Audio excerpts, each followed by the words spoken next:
राजकारणाच्या रणांगणामध्ये सध्या प्रचंड हालचाली सुरू आहेत। आगामी राज्यसभा निवडणुकीचे वारे वाहू लागलेत आणि त्यासोबतच आता विधान परिषद निवडणुकीसाठी ही मोठी जुळवाजुळव सुरू झालेली आहे।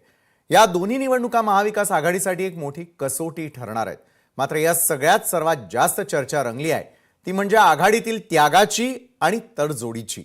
कारण राज्यसभा निवडणुकीच्या गणितासाठी शरद पवार यांच्या राष्ट्रवादीकरिता ठाकरेंची शिवसेना 2 पावलं मागे आलेली आहे।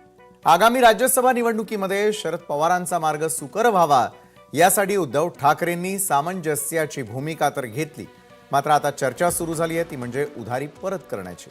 राजकारणात घेण्या देण्याचे व्यवहार फार जुने आहेत आणि म्हणूनच आता राजकीय वर्तुळात एकच प्रश्न विचारला जातोय, राज्यसभेसाठी ठाकरेंच्या शिवसेनेनं जो मोठेपणा दाखवला आता त्यावर शरद पवारांची राष्ट्रवादी काय भूमिका घेणार आहे का, हा सवालच आहे।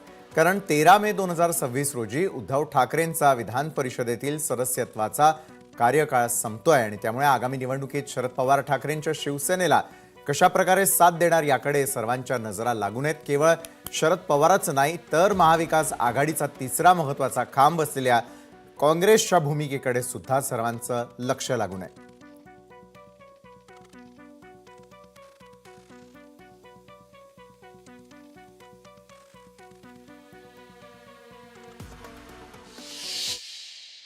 विधान परिषदेचा विषय याची चर्चा महाराष्ट्रामध्ये होईल। तर आम्हाला असं वाटतं सगळ्यांना की उद्धवजींनी या राज्याचं नेतृत्व केलेलं आहे, उत्तम प्रकारे नेतृत्व केलं आहे, संकट काळात नेतृत्व केलं आहे।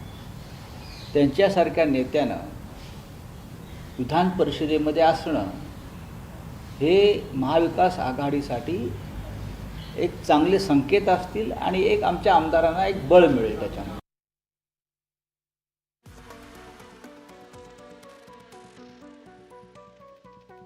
संजय राऊतांच्या या मागणीवर आघाडीमधील इतर 2 घटक पक्ष म्हणजेच काँग्रेस आणि शरद पवारांची राष्ट्रवादी यांनी अत्यंत सावध पवित्रा घेतलाय। आम्ही सगळे एकत्र बसू आणि योग्य वेळी चर्चा करून निर्णय घेऊ असं म्हणत या दोन्ही पक्षांनी सध्या सावध भूमिका मांडली आहे। पाहूया। राज्यसभेला खरं म्हटलं तर महाविकास आघाडी म्हणून आमची संख्या कमी असताना सुद्धा महाविकास आघाडीच्या आमच्या मित्रपक्षांनी आदरणीय पवारसाहेबांच्या ज्येष्ठतेचा विचार करून त्यांच्या अनुभवाचा विचार करून त्यांना त्या ठिकाणी पुढाकार घेऊन त्यांनी संधी दिल्याबद्दल आभार व्यक्त करतो। आणि महाविकास आघाडी म्हणूनच पुढं भविष्य काळामध्ये जे काही निर्णय घ्यायचे आहेत, विधान परिषदेची आता निवडणूक आहे त्या संदर्भामध्ये सुद्धा एकत्र बसून आम्ही निर्णय घेऊ। त्याच्यावर राजकीय स्टेटमेंट करण्यापेक्षा महाविकास आघाडी म्हणून एकत्रितपणे आम्ही तो निर्णय त्या ठिकाणी घेऊ आणि योग्य निर्णय आपल्याला निश्चितपणे दिसेल। म्हणजेच काय तर राज्यसभा आणि विधान परिषद या दोन्ही निवडणुकांच्या निमित्तानं महाविकास आघाडीमध्ये सध्या जागांच्या गणितावरून आणि नेतृत्वाच्या मुद्द्यावरून मोठी खलबतं सुरू आहेत। आता ही आघाडी आपली एकजूट कायम राखणार की कुरबुरी पुन्हा एकदा चव्हाट्यावर येणार?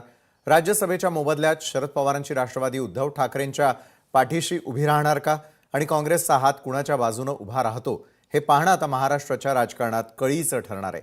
तर पुढे जाण्याआधी विधान परिषदेचं एकूण समीकरण काय आहे त्यावर एक नजर टाकूया। तर विधान परिषदेचं एकूणच समीकरण काय सांगते? विधान परिषदेच्या 9 जागांसाठी चुरस आहे। महायुतीकडे सध्या स्पष्ट बहुमत आहे। महाविकास आघाडीकडे 48 ते 50 आमदार आहेत। ते एका जागेसाठी 25 मतांची गरज भासते।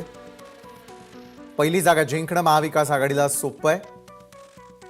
दुसऱ्या जागेसाठी महाविकास आघाडीला अतिरिक्त मतं हवी आहेत। तर ठाकरेंसाठी पवारांची साथ महत्वाची ठरणार आहे। काँग्रेसच्या भूमिकेकडे मात्र आता सगळ्यांचं लक्ष लागून आहे। मतविभाजन टाळण्यासाठी मित्रपक्षांची तडजोड असायला हवी आहे। अपक्ष आमदारांची मतं देखील यावेळेला निर्णायक ठरतील।